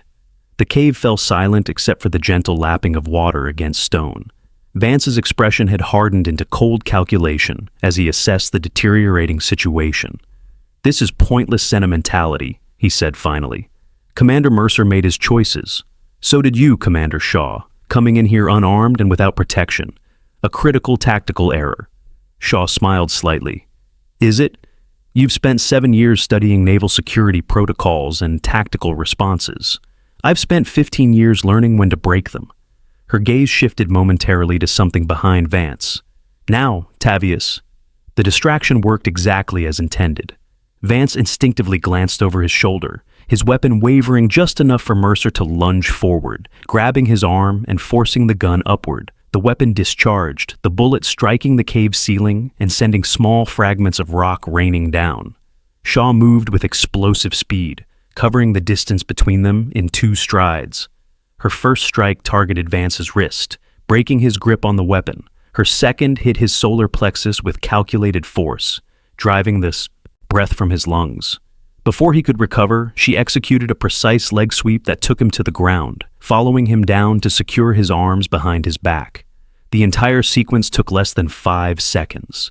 Tactical team members swarmed into the chamber, securing Mercer and retrieving Vance's weapon. Shaw maintained her hold on Vance until a team member provided restraints, then rose smoothly to her feet. "Captain Edward Vance, you are under arrest for espionage, treason, conspiracy, and the murder of a Spanish civilian," she stated formally. "Commander Tavius Mercer, you remain in custody under previous charges, with consideration to be given for your actions today." As the tactical team secured the prisoners and the intelligence materials found in the cave, Lieutenant Quillen approached Shaw with undisguised respect. "That was an unorthodox approach, Commander.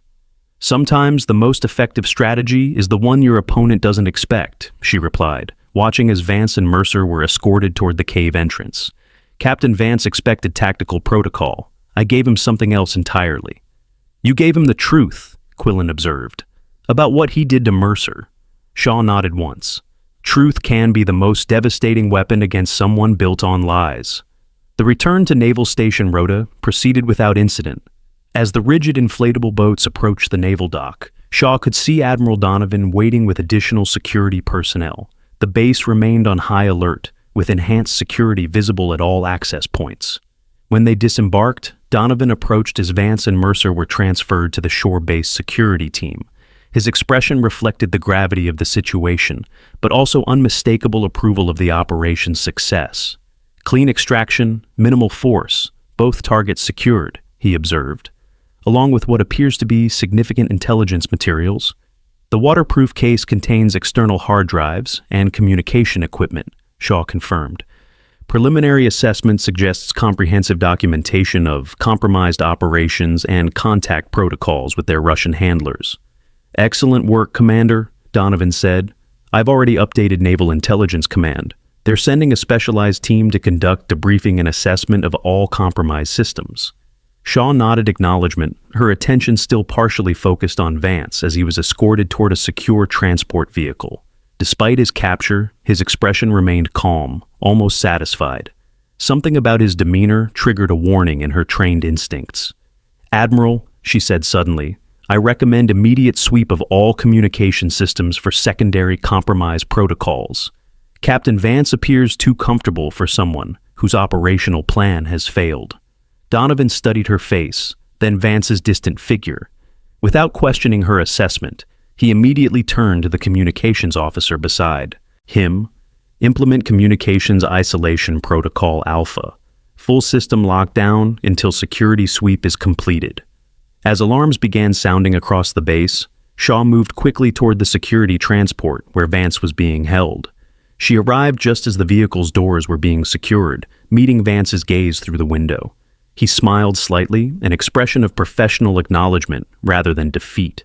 "You're more thorough than they said, Commander Shaw," he said through the partially open door, "but you're still missing pieces of the puzzle." "We'll find them," Shaw replied evenly. "Every system, every protocol you touched will be examined and secured." "It won't be enough," Vance responded, his confidence undimmed. "You're looking for what I did. You should be asking why I chose this base, this assignment, these particular officers to compromise." Before Shaw could question him further, the vehicle doors closed and the transport departed for the high-security detention facility. She watched it disappear through the base gates, her mind already analyzing his parting statement for hidden meaning or threat. "Commander," Lieutenant Curry called, hurrying toward her with a tablet. "Preliminary system scan detected embedded protocols in the communications array. They appear designed to activate on specific triggers.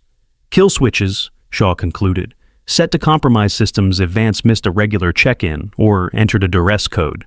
"Yes, ma'am. Technical teams are isolating and neutralizing them now." Corey hesitated. "There's something else?" "We found references to an operation called Winterhawk in Captain Vance's secure files. The references suggest it's an ongoing operation separate from the intelligence breaches we've identified." Shaw's expression remained composed, but her eyes sharpened with interest. "Forward everything to my secure terminal. I want full analysis within the hour." The next 12 hours passed in continuous activity as Naval Station Rota underwent comprehensive security assessment and system reconfiguration.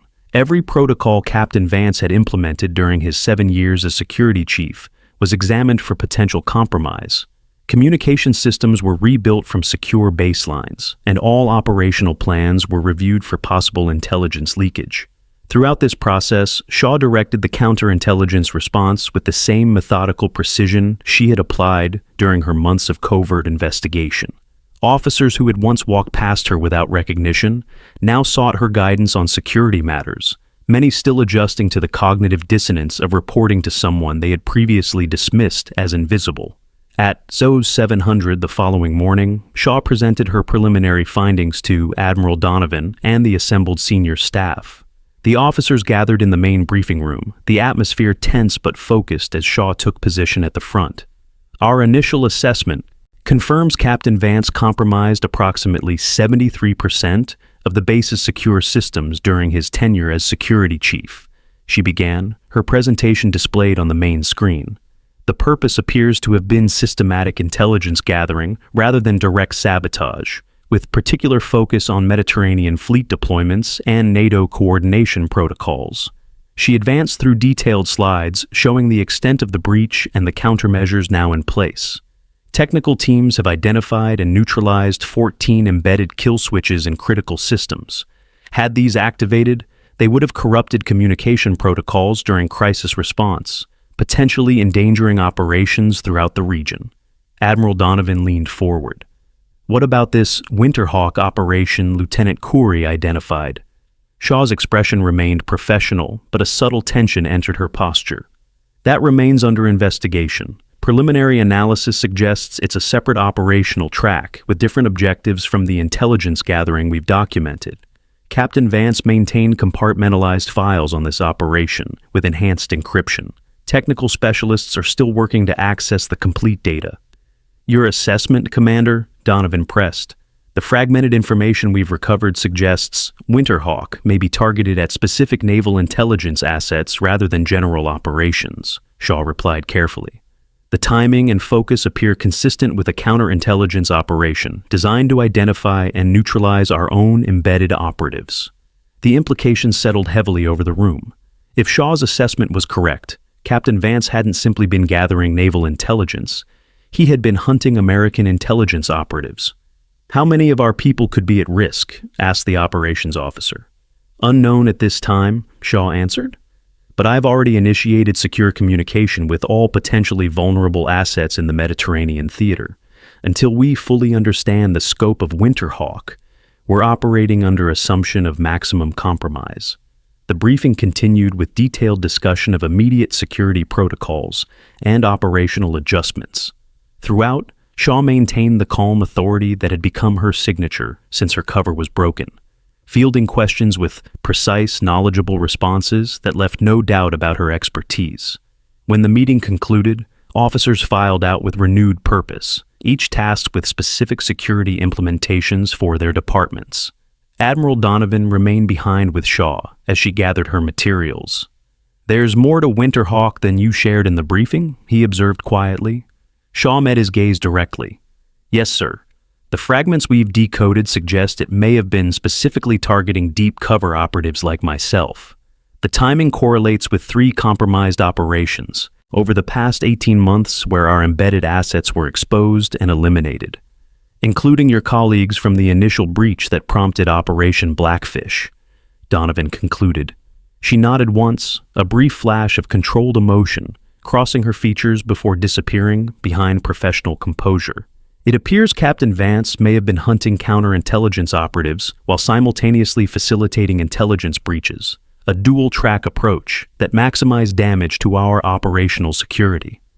And explains his interest in you, Donovan added, or rather, in Elena the cleaning woman, who showed unusual attention to classified materials. He suspected something, Shaw confirmed.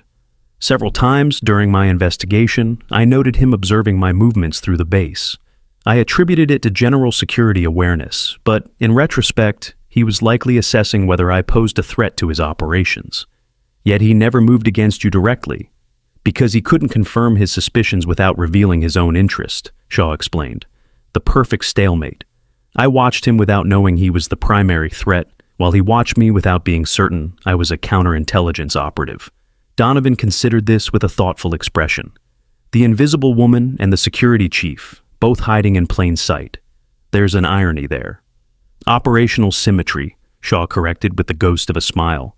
Two professionals doing exactly the same job from opposite sides. 3 days later, Naval Station Rota had established new security protocols and completed preliminary damage assessment from Vance's activities. The immediate crisis had passed, replaced by methodical recovery procedures and enhanced vigilance throughout all departments. Shaw had been officially appointed as interim head of counterintelligence operations, with permanent assignment pending final approval from Naval Intelligence Command. The janitorial uniform had been replaced permanently by her officer's uniform, her true rank and authority now recognized throughout the base. On her 4th morning in the new position, Shaw arrived at her office before dawn, maintaining the early hours she had kept during her months as Elena. The corridors were quiet, most of the base still asleep, except for essential night personnel completing their shifts. As she walked the familiar route she had once traveled with a cleaning cart, Shaw noted the subtle changes in how others perceived her presence. The few officers she encountered stood slightly straighter, offering respectful acknowledgments as she passed. The security personnel at checkpoints verified her identification with professional courtesy rather than dismissive glances. In her office, Shaw reviewed the ongoing security assessments and prepared for the morning briefing. The investigation into Winterhawk continued, with technical specialists making steady progress through Vance's encrypted files. Each new discovery revealed additional dimensions to his long-term operation and the extent of his commitment to undermining naval intelligence. A knock at her door interrupted her review. Lieutenant Quillen entered when invited, carrying a secure tablet. "Morning report, Commander," he said, placing it on her desk. Technical team made a breakthrough on the Winterhawk encryption. Full operational files should be accessible within 24 hours. "Thank you, Lieutenant," Shaw replied, noting the change in his demeanor since her true identity had been revealed. The dismissive junior officer who had once mocked Elena had been replaced by a properly professional subordinate, perhaps even excessively formal in his interactions. "Will that be all, Commander?" he asked, turning to leave. "Actually, Lieutenant," Shaw said, "I have a question of a more personal nature." Quillen paused, clearly uncomfortable, but maintaining military bearing. "Yes, Commander?" "During my time under cover, you referred to the cleaning staff as invisible people when speaking to your colleagues. Do you recall that conversation?" His discomfort visibly increased. "I do, ma'am. It was disrespectful and unprofessional. I apologize for my conduct." "I'm not interested in apologies, Lieutenant," Shaw replied evenly. "I'm interested in understanding. What made it so easy to dismiss people based solely on their uniform or position?" Quillen hesitated, genuinely considering the question rather than offering a reflexive response. "I suppose it was convenience," he finally admitted. "It's easier to navigate a complex environment when you categorize people as relevant or irrelevant to your objectives. And now? Now I understand that approach creates dangerous blind spots," he answered, both professionally and personally. Shaw nodded once, accepting his response without further comment. "That will be all, Lieutenant." After Quillen departed, Shaw turned her attention to the morning briefing materials. The systematic rebuilding of base security continued on schedule, with compromised systems being secured and operational protocols recalibrated to eliminate vulnerabilities Vance had installed. Admiral Donovan entered without knocking, a secure folder in his hand. "Final confirmation from Naval Intelligence Command," he announced, placing the folder on her desk. "Your appointment as Chief of Counterintelligence Operations for Mediterranean Naval Forces has been approved, effective immediately." Shaw opened the folder, reviewing the official orders with characteristic thoroughness before responding.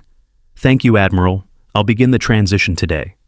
"Your first official briefing as Department Chief will be at Joe 900, Donovan continued. "The Allied representatives who were evacuated during the security crisis have returned to complete the coordination meetings. They've specifically requested your presence." Shaw raised an eyebrow slightly. "That's unusual for a counterintelligence position. We typically operate without that kind of visibility." "These are unusual circumstances," Donovan replied with a hint of amusement. "It seems your reputation has spread throughout Allied commands. The Spanish intelligence liaison was particularly impressed by your linguistic capabilities and operational methodology. At 0900 precisely, Shaw entered the main conference room where Allied officers had gathered for the coordination briefing. The same room where, days earlier, she had cleaned floors while silently observing security violations and operational discussions. The contrast was striking, where once she had been deliberately invisible, moving around officers who continued conversations as if she weren't present. Now the room fell silent as she entered. Officers from multiple nations turned to acknowledge her arrival, many studying her with professional curiosity or newfound respect. Admiral Donovan opened the briefing with formal introductions, presenting Shaw in her official capacity for the first time to the assembled representatives. Gentlemen, Lieutenant Commander Naire Shaw, recently appointed Chief of Counterintelligence Operations for Mediterranean Naval Forces. Commander Shaw will be briefing us on the security situation following recent events. Shaw took position at the head of the table, the same location where she had once emptied trash bins and dusted surfaces while being systematically ignored. Now every eye in the room focused on her with complete attention as she began her presentation. Following the identification and neutralization of a significant counterintelligence threat, we have implemented comprehensive security protocols across all Mediterranean operations, she began, her voice carrying the natural authority of someone completely confident in their expertise. All potentially compromised systems have been secured, and operational safeguards are in place to prevent similar penetrations in the future. As she continued the detailed security briefing, Shaw noted with professional satisfaction the growing respect evident in the officers' expressions. Many of these same individuals had previously looked through her rather than at her, dismissing her presence as irrelevant to their important work. Now they listened intently, asking informed questions and acknowledging her expertise with professional courtesy. The French naval representative raised his hand. Commander Shaw, your counterintelligence operation was extraordinarily effective. The ability to maintain deep cover for 11 months without detection is remarkable. Were there specific methodologies you employed that could benefit Allied intelligence coordination? Shaw considered the question carefully before responding. The most effective counterintelligence tool in this operation wasn't technological or procedural. It was understanding and exploiting the human tendency to categorize certain people as invisible or irrelevant, based on their perceived status.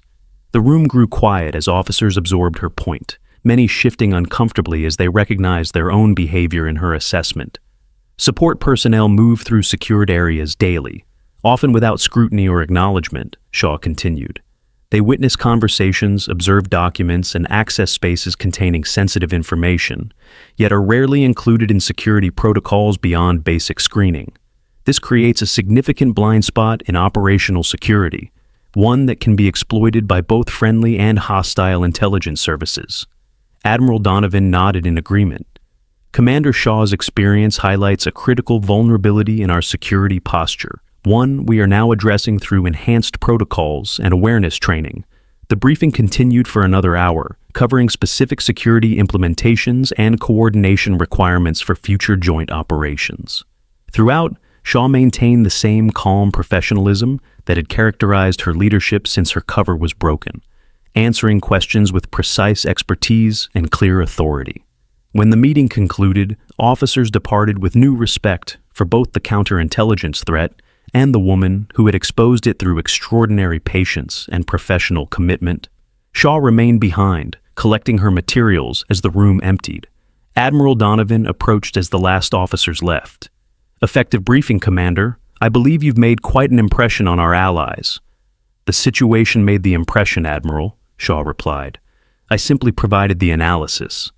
Don't underestimate the impact of your personal example, Donovan countered. The story of the invisible woman who exposed a major security breach has already spread throughout naval intelligence circles.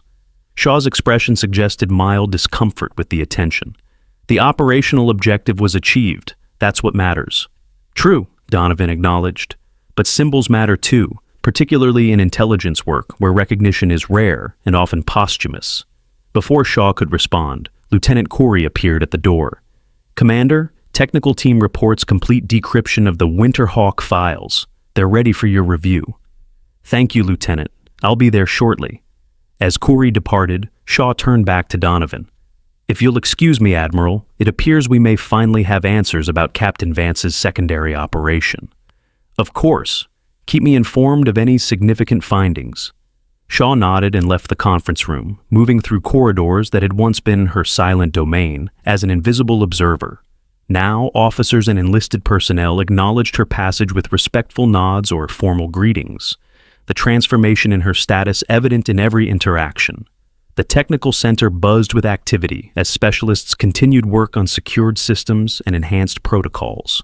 When Shaw entered, several officers immediately approached with updates on the decryption progress.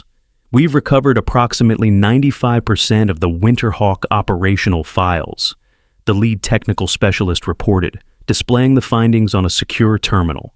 It appears to have been a dedicated counterintelligence operation targeting our deep cover operatives throughout the Mediterranean region. Shaw studied the files with focused intensity, noting operational patterns and targeting methodologies. Cross-reference these targeting parameters with known compromised operations over the past 36 months, she instructed. I want to identify any additional operatives who might still be at risk. As the technical team worked, Shaw continued analyzing the recovered files. Captain Vance had been methodical in his counterintelligence approach, applying sophisticated identification protocols to isolate potential undercover operatives within various naval installations. His targeting criteria revealed an intimate understanding of American intelligence methodologies, allowing him to identify behavioral patterns that might indicate covert operations. Commander, the technical specialist called, we've identified correlation with 5 additional compromised operations beyond those previously documented.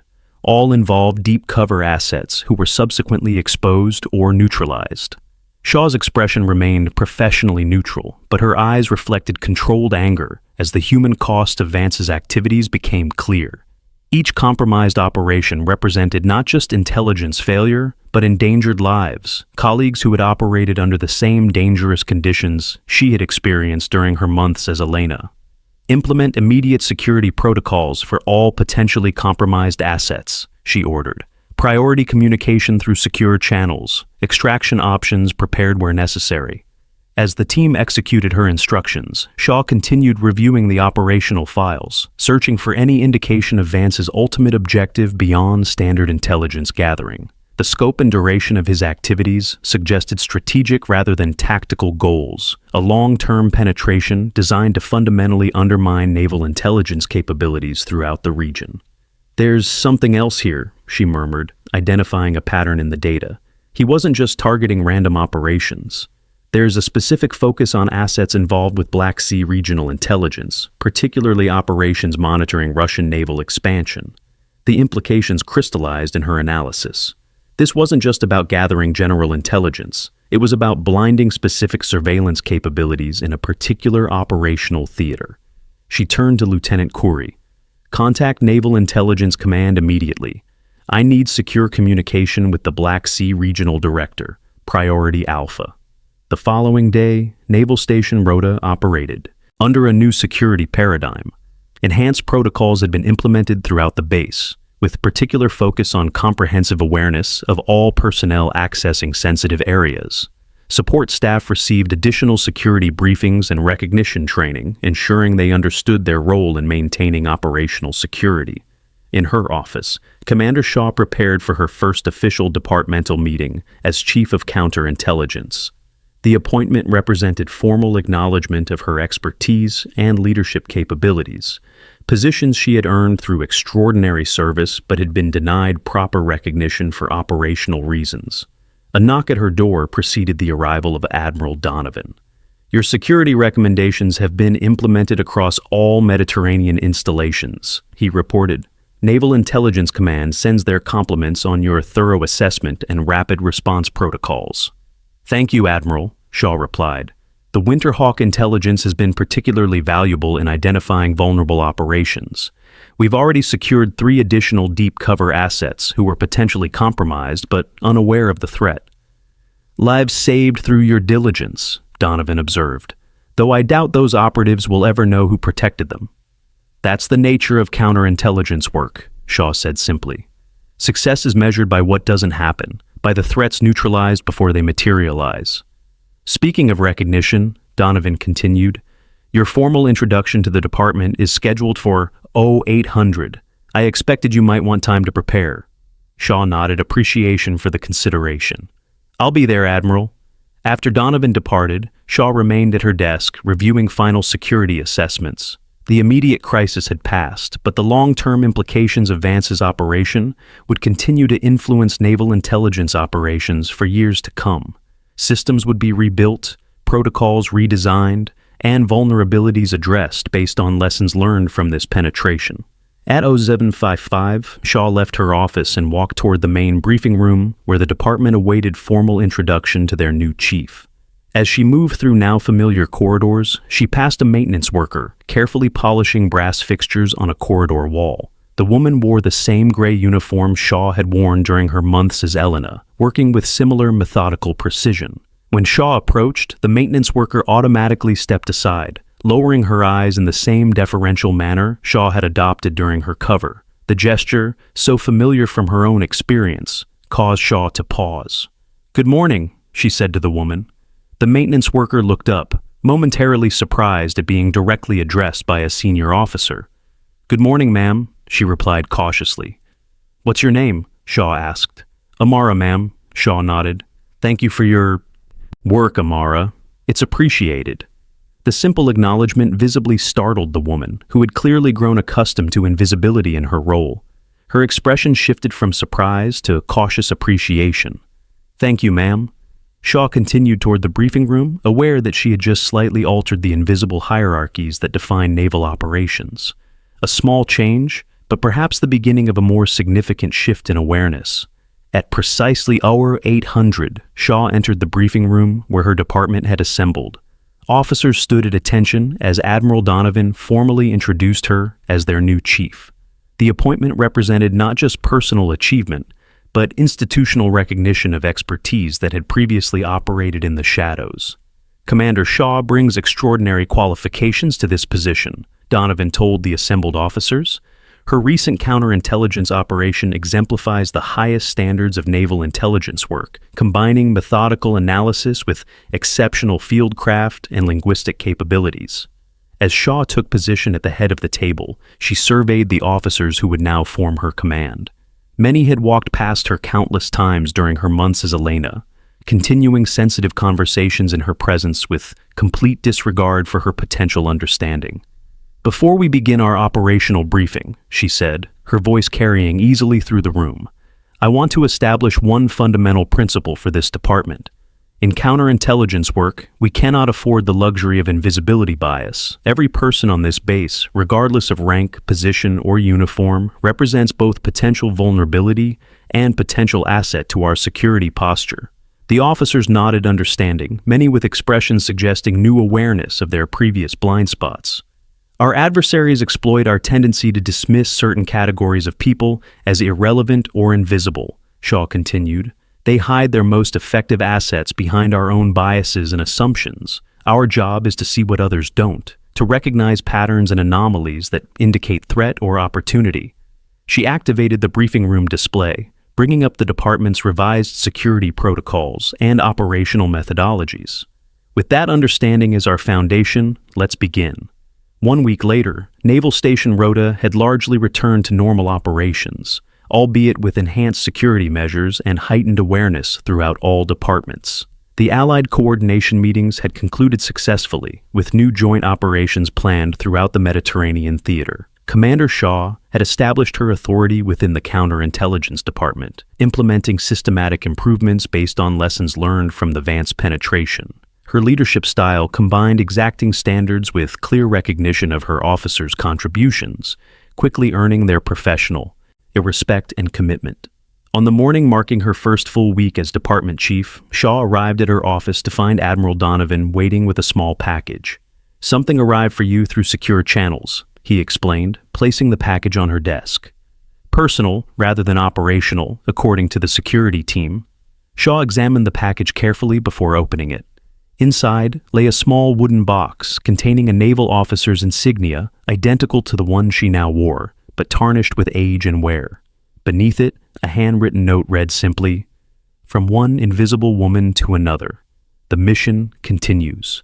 She recognized the handwriting immediately, belonging to her former instructor at intelligence training, a woman who had pioneered deep cover operations decades earlier when female officers were even more systematically overlooked and underestimated. Significant? Donovan inquired, noting her expression. A reminder, Shaw replied, carefully returning the insignia to its box. That invisibility can be a choice, as well as an imposition, a tactical advantage rather than a limitation. Donovan nodded, understanding. Will you miss it? The freedom of movement that came with being overlooked? Sometimes, she acknowledged, but recognition has its own advantages. Later that day, Shaw walked through the base on her regular security rounds, observing operations with the same careful attention she had applied during her months of covert investigation. The difference now was that her observation was acknowledged rather than ignored, her expertise recognized rather than dismissed. As she passed through the operations center, she noted a young enlisted woman carefully studying communication protocols at a monitoring station. Something about the woman's focused attention and methodical approach reminded Shaw of her own early career, before specialization and covert operations. "What's your name, Specialist?" she asked, pausing beside the station. The young woman straightened immediately. "Specialist Rivera, ma'am?" "You have an interest in communication security, Specialist Rivera?" "Yes, ma'am," Rivera replied with careful professionalism, but visible enthusiasm. "I've been studying encryption methodologies beyond my assigned training modules." Shaw nodded approval. "Continue that study. Report to Lieutenant Corey tomorrow at 800 for additional security clearance processing. We have a specialized training opportunity that might interest you." Rivera's expression brightened with surprised gratitude. "Thank you, Commander. I won't disappoint you." "I know you won't, Specialist," Shaw replied, before continuing her rounds. As she moved through the familiar corridors of Naval Station Rota, Commander Naire Shaw carried the dual perspective unique to her experience. She had seen the base from the overlooked margins as Elena the cleaning woman and from the center of authority as counterintelligence chief. Both viewpoints informed her, understanding of security vulnerabilities and operational dynamics, creating a comprehensive awareness few officers could match. The invisible woman had emerged from the shadows, but she carried the lessons of invisibility with her. In the complex world of naval intelligence, sometimes the most dangerous person in the room was the one nobody bothered to see, and sometimes the most valuable perspective came from those systematically overlooked by the very systems they protected. Have you ever discovered unexpected strength or capability in someone society tends to overlook? Share your stories about the invisible heroes in your own life. The quiet professionals who keep our world running deserve recognition too. Subscribe for more stories that change how we see the world around us.